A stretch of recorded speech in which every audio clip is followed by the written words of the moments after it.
था, ये अपना पुराना दोस्त है, इसे मजा आना चाहिए।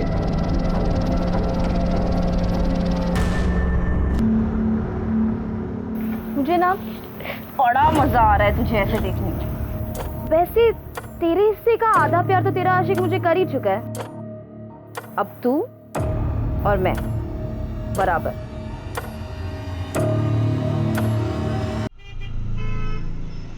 देखिए सर, ये सब क्लियर है सर।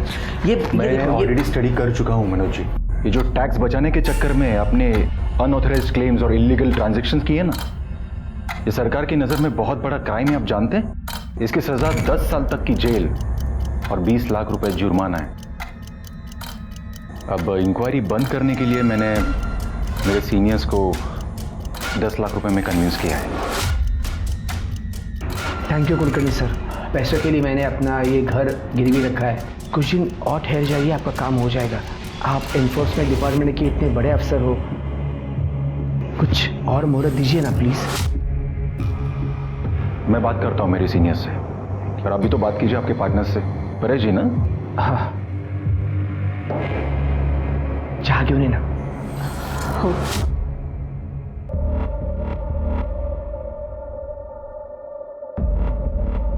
मनोज जी, आपकी बेटी वैष्णवी कहाँ है? वो दिखाई नहीं दे रही, बहुत खूबसूरत है वो अपने दोस्त के घर पर गई है, कल आ जाएगी। सॉरी टू से मनोज जी, पर आपको बिजनेस करना नहीं आता। याद रखिए, प्रॉफिट और लॉस के बीच में, बिल्कुल बीच में एक बहुत ही थिन लाइन होती है, जिसे कॉम्प्रोमाइज कहते हैं। खैर, आपकी ये चाय तो मैं बाद में पी लूंगा। Thank you.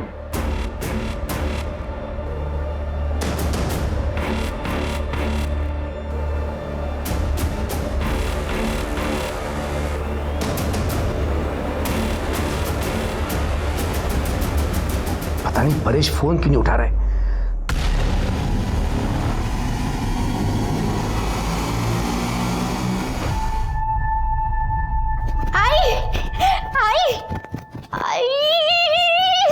अगर काय मुझे मुंबई में जॉब मिली है, मल्होत्रा डिजाइनर्स के यहाँ।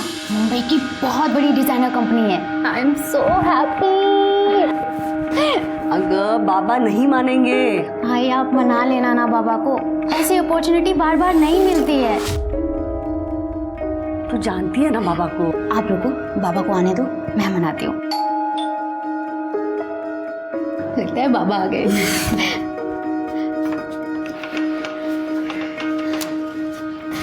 हाँ हाँ, आज भेज देंगे आज।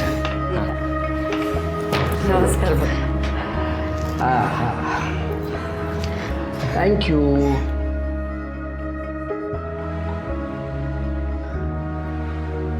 बाबा, मुझे मुंबई में जॉब मिली है, हफ्ते भर में निकलना होगा।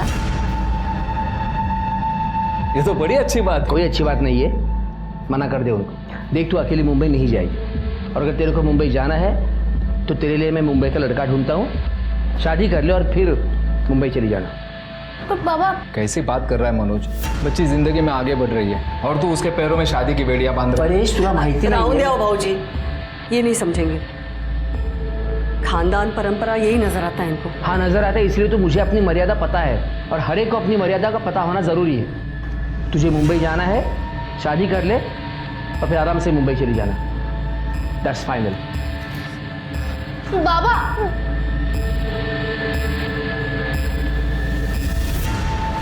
तुम्हें कल ही मेरे बाबा से शादी की बात करने के लिए आना होगा। कल? इतना जल्दी? वक्त नहीं है हमारे पास। बाबा, मेरी शादी कहीं और तय कर दें, इससे बेहतर है तुम ही आ जाओ शादी की बात करने। अरे वैष्णवी, मुझे कोई प्रॉब्लम है ही नहीं, बस सिर्फ दादा को मनाना पड़ेगा। तुम मेरे लिए इतना नहीं कर सकते? ये भी कोई पूछने की बात है? तुम्हारे लिए तो अपनी जान भी हाजिर है।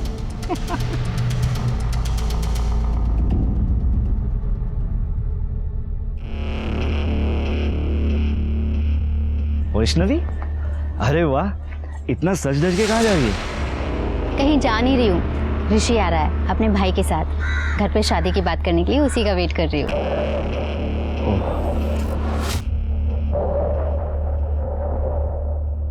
विपिन, हम दोनों ना दोस्त हैं, एक ही कॉलोनी में रहते हैं। ये प्यार व्यार के चक्कर में ना हमारी दोस्ती मत खराब कर। हाँ हाँ, ज़्यादा लेक्चर मत दे। All the best.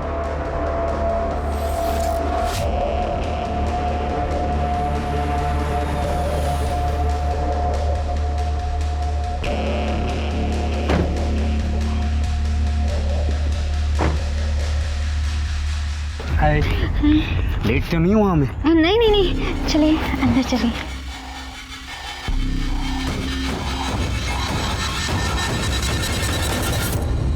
मनोज बाबू, परेश बाबू, पहले हमारे बीच जो कुछ भी हुआ उसे भूल जाते हैं। ये दोनों एक दूसरे से बहुत प्यार करते हैं, शादी करना चाहते हैं। वैसे मेरा भाई ग्रेजुएट है, एड एजेंसी में काम करता है, अच्छा खासा कमा लेता है। खुश रखेगा आपके बेटी को। सीधा साधा है मेरा भाई। सीधा साधा? तो तुम्हारा ये सीधा साधा भाई पड़ोस में रहने वाली कॉलगर्ल योगिता के पास क्या कर रहा था? परेश, क्या बोल रहे तू? यो क्या बोल रहे हो काका? दिखाता हूँ। ये कौन है? तू ही है ना? देख ले, तुम्हारा सज्जन भाई। बगा।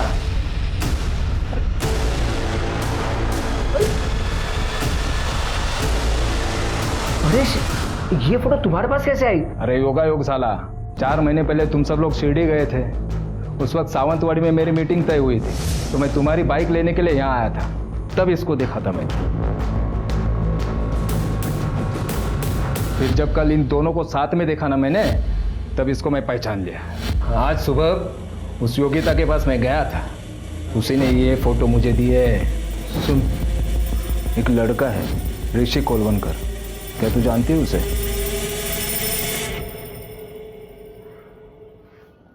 यही ना,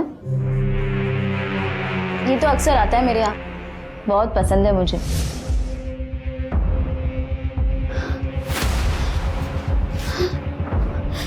वैष्णवी, वैष्णवी मेरी बात सुनो। जा, अरे निकाल। वैष्णवी, तू निकलेगा या फिर मैं निकालूं यहाँ से तुझे? वैष्णवी, वैष्णवी शांत हो जाओ। देखो, गुस्से से बात बिगड़ जाएगी। बात आगे बढ़ानी नहीं है बाबा। ए, सुना ना तूने? अब कुछ बचा नहीं है। ए अक्षय, इधर आ। बड़ा गुणगान गा रहा था ना इसका। तो सुन, रिश्तेदारी बराबर वालों में होती है, भिखारियों के साथ नहीं। बहुत ज्यादा बोल रहा है तू।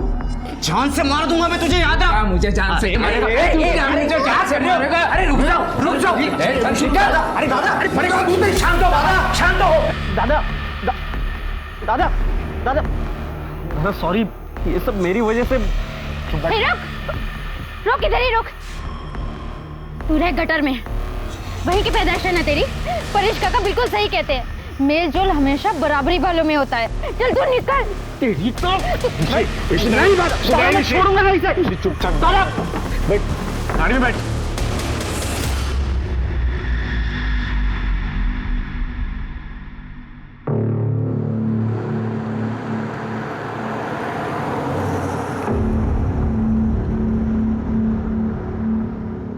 मुझे ना बड़ा मजा आ रहा है तुझे ऐसे देखने में। वैसे तेरे हिस्से का आधा प्यार तो तेरा आशिक मुझे कर ही चुका है। अब तू और मैं बराबर।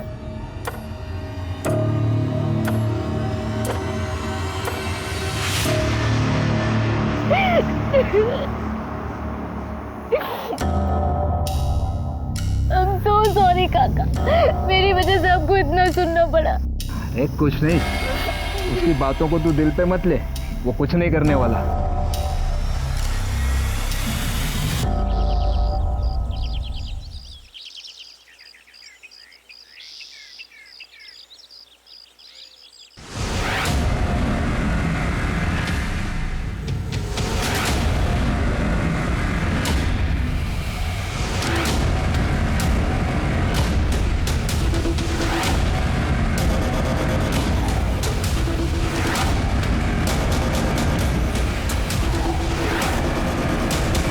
शिरके, जरा चेक करो। और तुम लोग जरा आसपास चेक करो, कुछ मिलता है क्या? सर, इसके सर पे काफी गहरी चोट है, बॉडी पे और कहीं कोई स्ट्रगल का निशान नहीं है। Mobile, wallet. Sir PAN card, Aadhaar card, Paresh Parchure, इसकी कंपनी का विजिटिंग कार्ड भी मिला है, विश्वास प्राइवेट लिमिटेड, और इसके पार्टनर का नाम भी लिखा है, मनोज गायकर। और वॉलेट में कुछ पैसे भी हैं। वॉलेट में पैसे भी हैं, फ़ोन भी है, मतलब चोरी का मामला तो नहीं है। पर ये आदमी जंगल में क्या कर रहा था? सर वही बात तो समझ नहीं आ रही है, लेकिन सर एक चीज़ तो कंफर्म है कि इसका मर्डर कहीं और हुआ है और उसको यहाँ लाके डंप किया गया है। हाँ हो सकता है, क्योंकि ज़मीन पर इतना खून भी नहीं बिखरा है। शिरके, फॉरेंसिक को बुलाओ और इसकी फैमिली को इन्फॉर्म करो। ठीक है सर। स्वाति, एम्बुलेंस को फ़ोन करो, बॉडी को पोस्टमार्टम के लिए भेजो। सर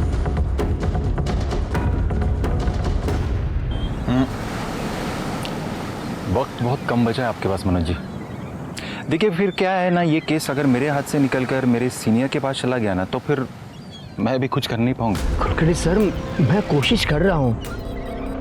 तो थोड़ी सी कोशिश आपकी बेटी वैष्णवी को भी करने दीजिए। क्या है, धंधे में एक दूसरे की मदद करना ही तरक्की का तरीका होता है। और आपकी बेटी वैष्णवी तो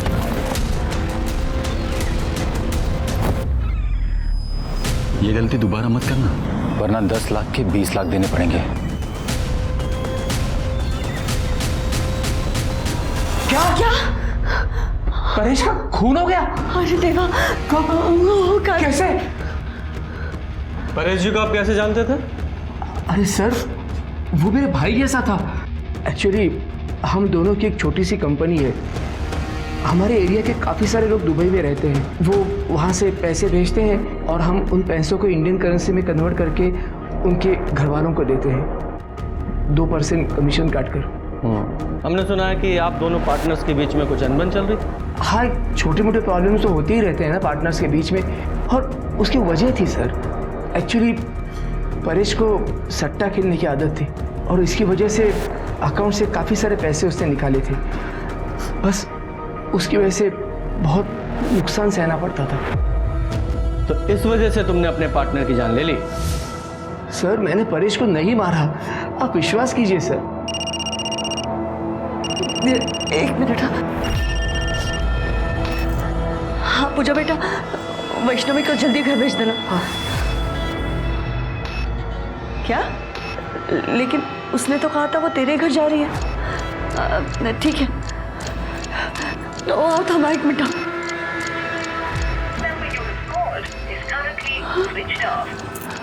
काय झालं सांगशील का? वैष्णवी पूजा के घर में नहीं गई। तू वैष्णवी को फोन लगाओ ना। लाओ ना फोन, उसका फोन स्विच ऑफ आ रहा है। क्या हुआ? ये वैष्णवी कौन है? साहब वो हमारी बेटी है हमारी। क्या हुआ है, डिटेल में बताइए। वो कल ना साले एलियन माँ, बोल तो। मैं पूजा के घर जा रही हूँ। हम दोनों को एक ही असाइनमेंट मिला है, उसे पूरा करने। अच्छा, वो रात को लेट हो जाएगा तो मैं वहीं रुक जाऊंगी और सुबह 11 बजे तक वापस आ जाऊंगी। बाबा से पूछ। बाबा जाऊँ? ठीक है, अपना स्कूटर लेके जाना। पर वो तो खराब पड़ा है। मैं रिक्शा से चली जाती हूँ, 50 मिनट की दूरी पर ही है उसका घर, मानिक नगर में। ठीक है, संभाल के जाना पर। ठीक है, होगा। सर अब पूजा कह रही है कि वैष्णवी उसके घर पर गई नहीं। तो वैष्णवी किसी और फ्रेंड के घर पे चली गई होगी। नहीं सर, ये पक्का उसी का काम है। किसका? ऋषिकेश कोलवणकर।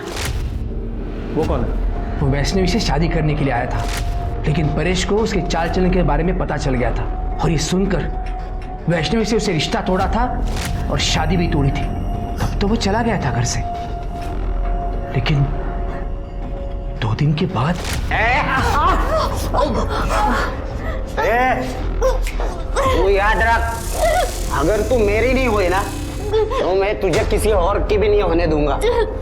तुझे भी मार डालूंगा और खुद भी मर जाऊंगा, समझे? सर उसे जल्दी से पकड़िए सर, कहीं वो मेरी बेटी के साथ कुछ गलत ना कर बैठे सर। अब शांत हो जाइए, टेंशन मत लीजिए। ये वैष्णवी का फोन नंबर और उसका फोटोग्राफ दीजिए। चलिए देते सर। सर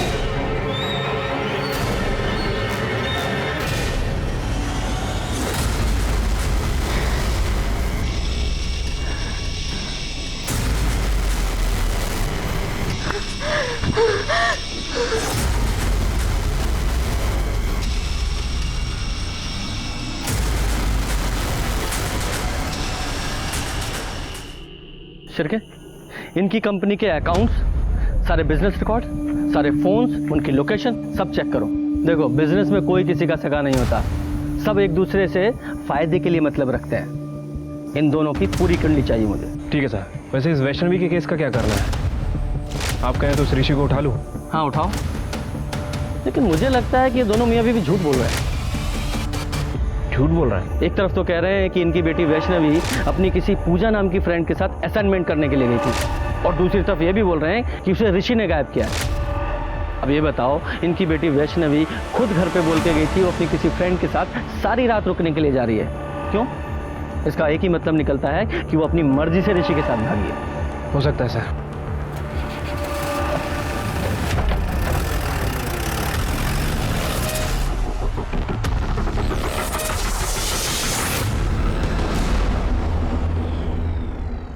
सर, परेश की पोस्टमार्टम रिपोर्ट के हिसाब से उसकी मौत 10 तारीख को करीब 3 से 4 बजे के बीच हुई। उसका सर दीवार पर पटक कर उसे मारा गया। सर, उसके सर पे सीमेंट और रेत के ट्रेसेस मिले हैं। इसका मतलब ये कंफर्म है कि परेश को कहीं और मारा गया और बाद में उसकी बॉडी को जंगल में ले जाकर डंप कर दिया गया। Yes sir.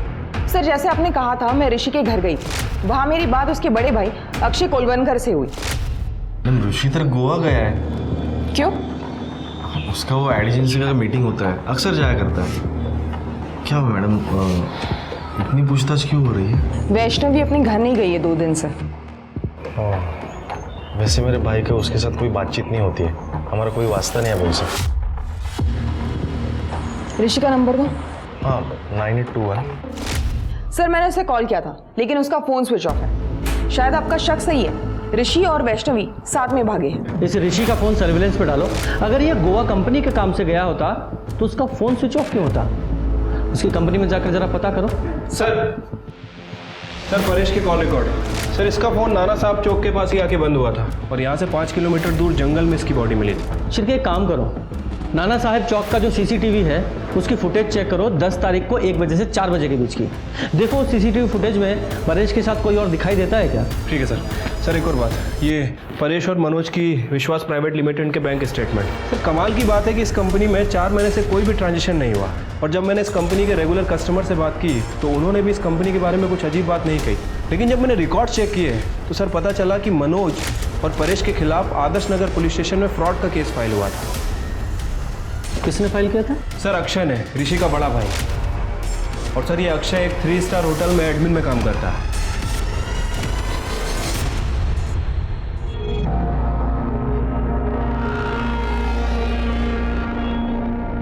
अब क्या हुआ सर? परेश परचूरे को जानते हो? उन्हें कैसे भूल सकता हूँ सर? परेश भाऊ और मनोज भाऊ, उन्होंने 1 साल पहले मेरे 3 लाख रुपए डुबाए। कैसे? सर, मैं पहले दुबई में काम किया करता था, तब मैं विश्वास प्राइवेट कंपनी के थ्रू घर पे पैसे भेज दिया करता था। तब वो 2% कमीशन लिया करते थे सर। फिर मेरी कॉन्ट्रैक्ट खत्म हुई, मैं घर पे वापस आया। फिर मैंने कैलकुलेशन की सर, उन्होंने 3% से कमीशन लिया था। 3 साल 1% ज़्यादा, मतलब थोड़ा थोड़ा अमाउंट करके 3 लाख रुपए हो गए थे सर। मैं उनसे बात करने के लिए उनके घर पे चला गया। तेरा कोई पैसा नहीं है हमारे पास। देखो परेश भाऊ, मुझे पैसों की ज़रूरत है, मुझे मेरा पैसा दे दो प्लीज़। कौन सा पैसा? तेरी जॉब जाने का फ्रस्ट्रेशन यहाँ आके मत निकाल। चल चल निकल यहाँ से। परेश भाऊ देखो, हाथ में रहो आप, गुस्सा मुझे भी आता है। क्या कर लेगा तू? अरे क्या कर लेगा? गली का कुत्ता है, कुत्ता। शहर मत कर रहे। चल निकल यहाँ से। चल परेश भाऊ, बात को चल। सर, तब मैंने आदर्श नगर पुलिस स्टेशन में कंप्लेंट भी लिखवाई थी, लेकिन उसका आगे कुछ हुआ नहीं। ये मनोज और परेश ने तेरे पैसे डुबाए तो तूने परेश को रास्ते से हटा दिया? नहीं सर, वो तो 1 साल पहले की बात है। मेरी अच्छी खासी जॉब चल रही है सर यहाँ पे। एक बात बता, तुम लोगों में इतनी कहा सुनी हुई है, फिर भी तू वो मनोज की बेटी वैष्णवी का हाथ मांगने गया तेरे भाई के लिए? सर, मैं जितनी नफरत उनसे करता हूँ ना, उससे कई ज़्यादा प्यार मेरे भाई से करता हूँ सर। उसकी खुशी के लिए मैंने मेरा मन बदल लिया सर, लेकिन उन लोगों का नहीं बदला। रिश्तेदारी बराबर वालों में होती है, भिखारियों के साथ नहीं। बहुत ज्यादा बोल रहा है तू, मैं जान से मार दूंगा। देखो, मतलब तेरे भाई के बाद भी मर्डर करने का मोटिव है? सर नहीं सर, वो तो उसने उस दिन गुस्से में बोल दिया था, वो ऐसा नहीं कर सकता, वो तो बहुत सीधा साधा है। ये तेरा सीधा साधा भाई लड़की को लेके भागा है, मालूम है ना तुझे? नहीं सर, ऐसा नहीं हो सकता, वो गोवा गया, मैंने मैडम को बताया ना। गोवा गया तो फोन क्यों बंद है उसका? पता नहीं सर, शायद कोई नेटवर्क की प्रॉब्लम हो सकती है ना सर। उससे कोई कांटेक्ट होती है ना तो मैं खुद आपको कांटेक्ट करता हूँ, मैं सबसे पहले आपको बोलूँगा। भूलना मत, समझा?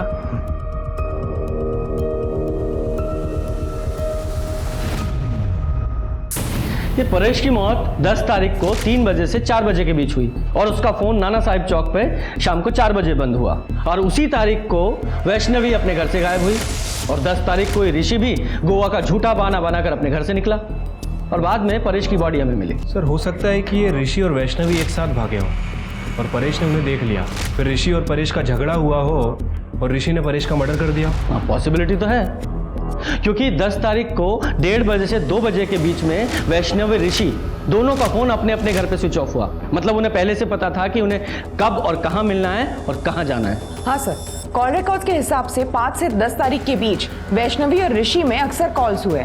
इसका मतलब है दोनों में सुलह हो चुकी थी। शिरके एक काम करो, ऋषि और वैष्णवी के फोटोग्राफ्स आसपास के सभी पुलिस स्टेशन में सर्कुलेट करो। बोलो जहां भी दिखे तुरंत अरेस्ट करें। ठीक है सर।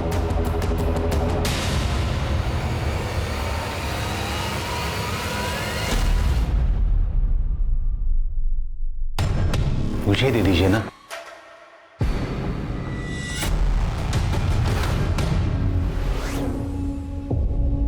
वाह, खूबसूरती की तारीफ ना हो ना तो तौहीन हो जाती है। सुजाता ऊपर जाओ।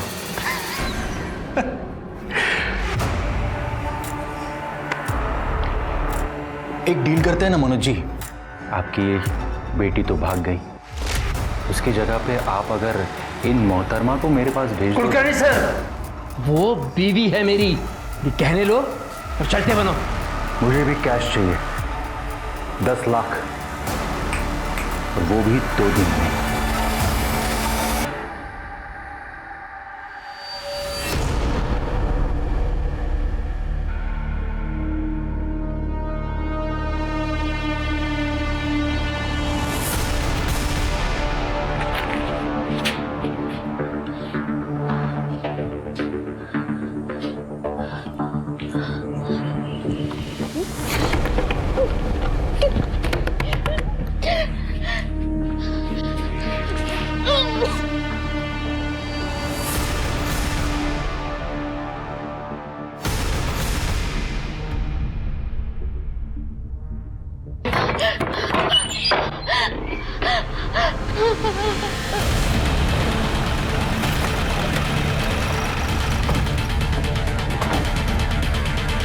सर मैंने ही आपको फ़ोन किया था, यहाँ से स्टेशन जाने के लिए शॉर्टकट है, तो मैंने वहाँ पर एक लाश देखी, इसलिए सर आपको फ़ोन किया। किधर है? सर यहाँ पर है। स्वाति जरा चेक करो। सर। कर दे, जरा आसपास चेक करो।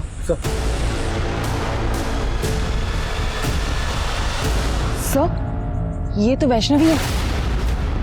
सर वैष्णवी को गला दबा के मारा गया है और सर चेहरे पे बहुत सारे वार हैं, शायद चेहरा बिगाड़ने के लिए।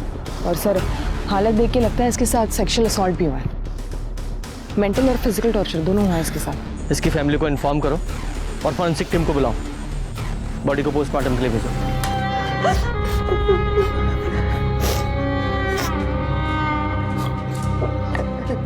सर वो विपिन हमारे एरिया में ही रहता है। मेरी वैष्णवी ने उसके प्यार को कभी एक्सेप्ट नहीं किया, फिर वो उसका पीछा करने लगा और एक दिन। मेरी और ऋषि की अब बात नहीं होती। देख वैष्णवी, मैं अभी तुझसे बहुत प्यार करता हूँ, एक बार सोच ले। विपिन, मुझे रिश्तों में मिलावट अच्छी नहीं लगती। हम दोस्त हैं और हमेशा रहेंगे। क्या दोस्त दोस्त दोस्त, थक गए हो तेरा दोस्त बनकर। देख वैष्णवी, देख अगर तूने हाँ नहीं कहा ना तो मैं ना अपनी जान दे दूंगा, सच में। छोड़ ये ड्रामे मत कर, छोड़। देख मैं मजाक नहीं कर रहा हूँ, मैं अपनी जान देने को सच कह रहा हूँ। मैं क्या ड्रामे कर रहा है? लग जाता तुझे तो। I can't live without you. I can't live with you. देख वैष्णवी, वैष्णवी, देख मैं तुझे बहुत, मैं तुझसे शादी करना चाहता हूँ। क्या हो गया तुझे? छोड़ मेरी बात। तेरा और मेरी बेटी का मेल हो ही नहीं सकता, समझ रहा तू ना? चल निकल, चल चल निकल। चाहता हूँ मुझे अपनी खूबसूरती पर बहुत नाज है ना, तेरी ऐसी शक्ल बिगाड़ूंगा ना कि कोई पहचान भी नहीं पाएगा। अरे चल जा, चल जा, चल जा। तो आपने पुलिस में कंप्लेन क्यों नहीं की? उस दिन के बाद उसने उसका पीछा करना बंद कर दिया। हमको लगा वो सुधर गया। यही गलती करते हैं मैडम हम लोग, क्राइम की शुरुआत यहीं से होती है। आपको उसके खिलाफ कंप्लेन करनी चाहिए थी। खैर कहाँ मिलेगा ये विपिन? वैष्णवी को क्यों मारा? साहब मैं उसे क्यों मारूंगा? मैं तो उससे प्यार करता था। उस पर रेप करने की कोशिश करता और बोला प्यार करता था। साहब उस दिन मैं नशे में था। नशे में था तो कुछ भी करेगा हैं? देख सीधे सीधे बोल वरना डंडा डाल के उगलवाऊंगा। सर मैं कई जगह मैं सच बोल रहा हूँ। तू ऐसा नहीं बोलेगा। कर दे, अंदर डालो इसे। सर मेरी बात तो सुनो सर। सर मैंने कुछ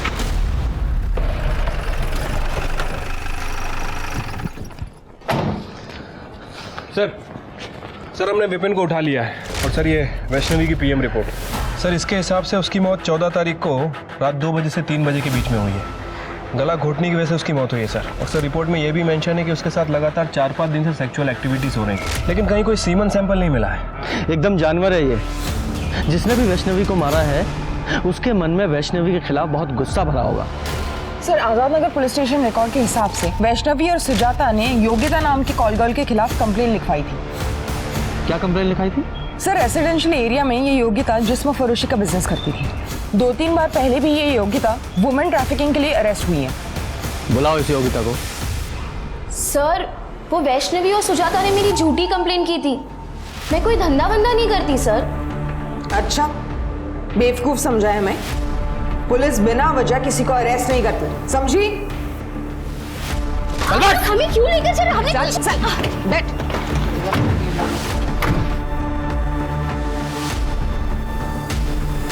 सुजाता और वैष्णवी ने तुझे अरेस्ट कराया था।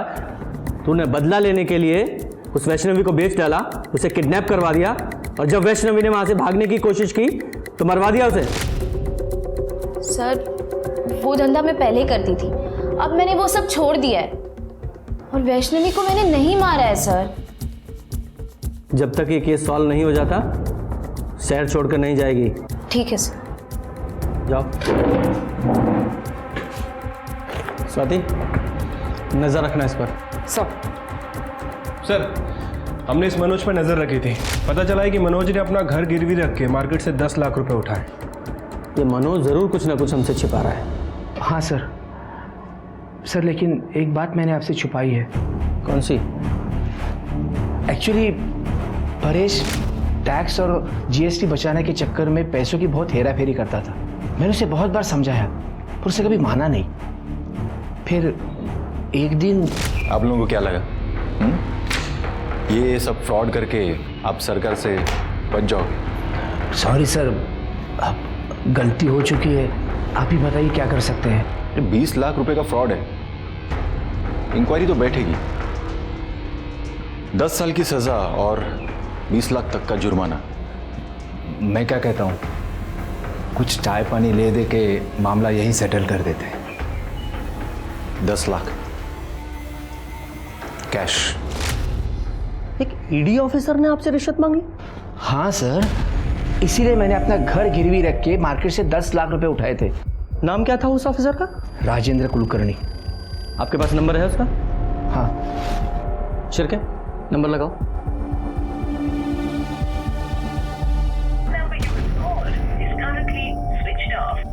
सर इसका फोन बंद आ रहा है। आजकल ईडी में शार्दुल दलवी है ना, उन्हें फोन लगाओ और इस राजेंद्र के बारे में पता करो। ठीक है सर। और मनोज जी आपको पता है ना, रिश्वत देना और लेना दोनों अपराध हैं। मुझे पता है सर लेकिन मैं बहुत डर गया था।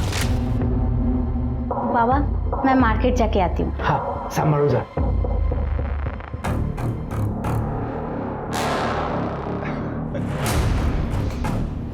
आपकी बेटी मेरा मन बहलाने के लिए कुछ दिन आ जाए तो। कुलकर्णी सर उसकी मेरी बेटी पर ही नहीं मेरी बीबी पर भी बुरी नजर थी सर, इसलिए सोचा कि उसके सारे पैसे उसको देकर मामला खत्म कर दूं बस। मनोज जी ये बात आपको हमें पहले बतानी चाहिए थी, यहां तक नौबत नहीं आती।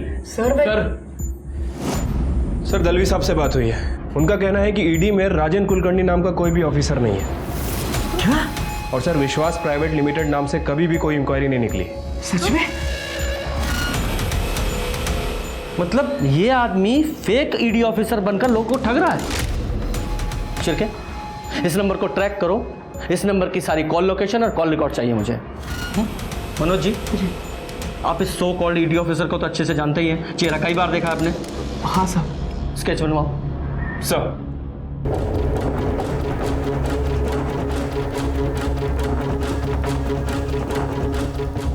सर उस ऑफिसर का फ़ोन अभी तक स्विच ऑफ है सर, और मैंने उसके कॉल रिकॉर्ड चेक किए हैं। उसने सिर्फ और सिर्फ मनोज जी को ही फ़ोन किया था। और एक और बात सर, उसके फ़ोन की लोकेशन कभी कभी योगिता के घर के आसपास की थी। योगिता, ये मनोज जी की नेबर ना? Right sir. सर, इनके ब्रीफिंग से ये स्केच बनाया है। यही है वो राजेंद्र कुलकर्णी।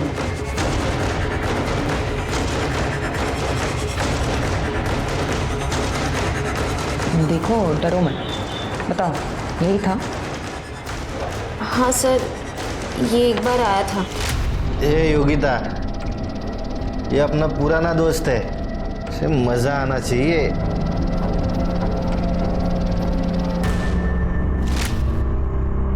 इसने कुछ बताया अपने बारे में? नहीं सर, इसने तो कुछ नहीं बताया, पर इसके साथ जो आदमी आया था मैं उसे जानती हूँ। वो यही शिवा कॉम्प्लेक्स में रहता है।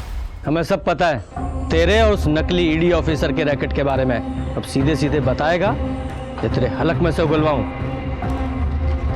चिरके सब कुछ बताता हूँ साहब। सब उसका नाम शेखर नाइक है। सब मैं दिल्ली में जॉब करता था, तभी हम पहली बार मिले थे।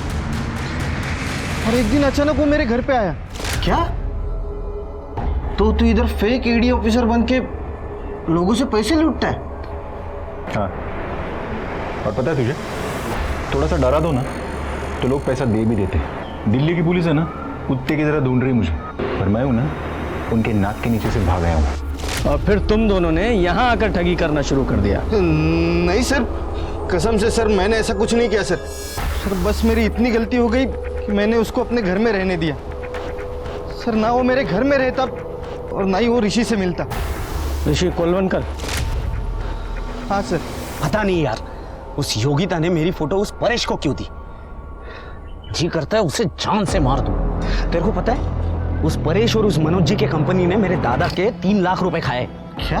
हाँ। कौन सी कंपनी रे? कैसे पैसे? अरे मेरा अक्षय दादा पहले दुबई में हुआ करता था ना, वो वहां से पैसे बेचता था इन लोगों को। ये लोग इन्वेस्टमेंट करते थे, कर दिया घपला। और जब वापस मांगने गया तो बोला कुछ नहीं मिलेगा, इनके पास कुछ भी नहीं है। और तभी शेखर के दिमाग में मनोज और परेश को लूटने का प्लान आया और उसने उनके कंपनी में फ्रॉड बताकर उनसे 10 लाख रुपए की मांग की सर। कहाँ है तेरा वो शेखर? सर वो मुंबई गया हुआ है, कल लौटेगा। खड़े लेके जाओ इसे। साहब सच में मैंने कुछ नहीं किया साहब, साहब कसम से। शिरके, अगर लोमड़ी का शिकार करना है तो उसे बोटी डालनी पड़ेगी। मनोज जी को फोन लगाओ और उनसे कहो कि शेखर मतलब राजेंद्र का अगर उन्हें फोन आए तो उससे कहें कि पैसे रेडी है। ठीक है सर। हाँ कुलकर्णी सर। पैसे का बंदोबस्त हो गया? हाँ, बंदोबस्त हो गया है, आप आ जाइए पैसा लेने के लिए। मैं नहीं, पैसा तुम लेके आओगे कल शाम 4 बजे बीच रिसोर्ट।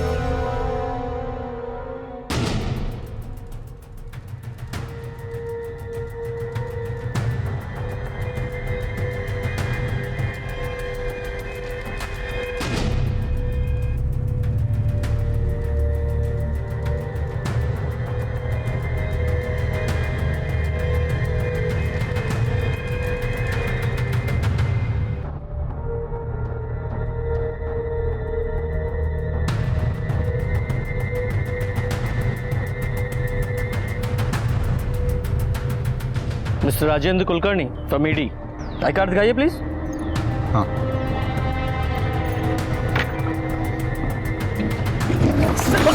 देखो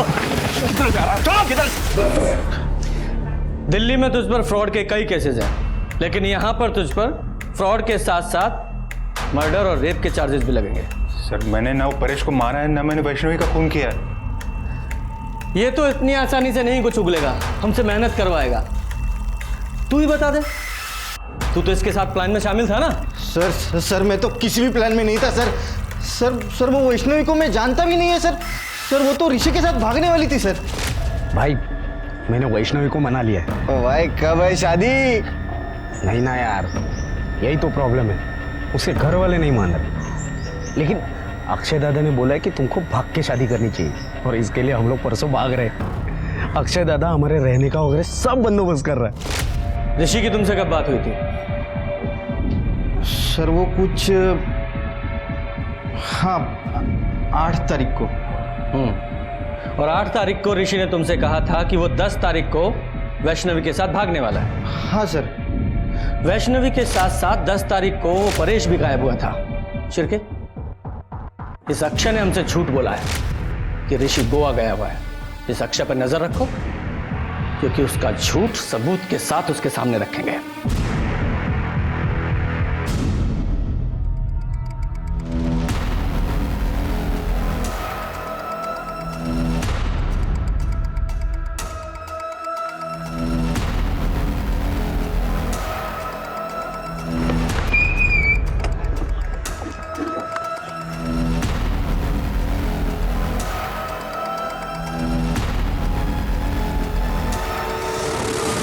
अरे दादा, लेकिन हुआ क्या? कौन देख? हाँ, मैं देखता हूँ।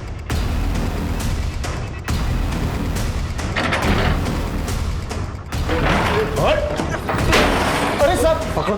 दादा दादा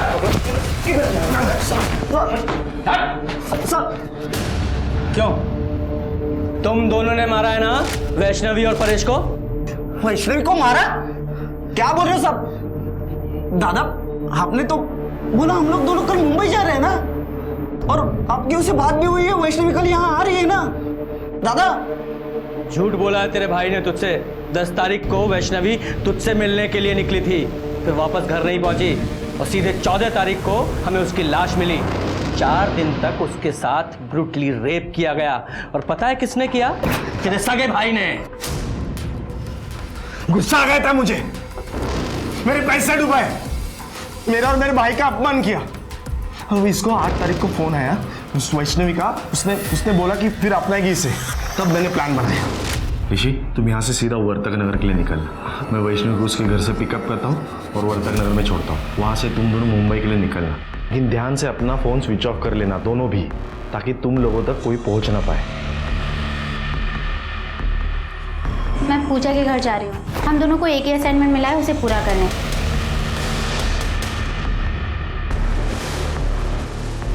आजा।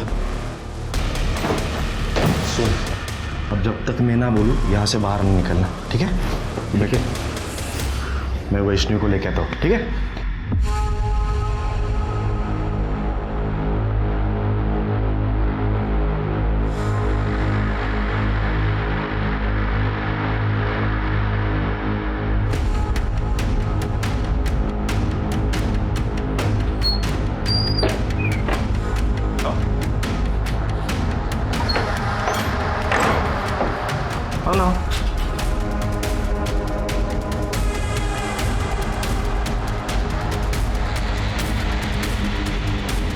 दादा, आप कहाँ लेके आए हैं मुझे? ऋषि कहाँ है? ऋषि ना नहीं आने वाला। तुम्हें सबक सिखाने के लिए मैं अकेले ही काफी हूँ।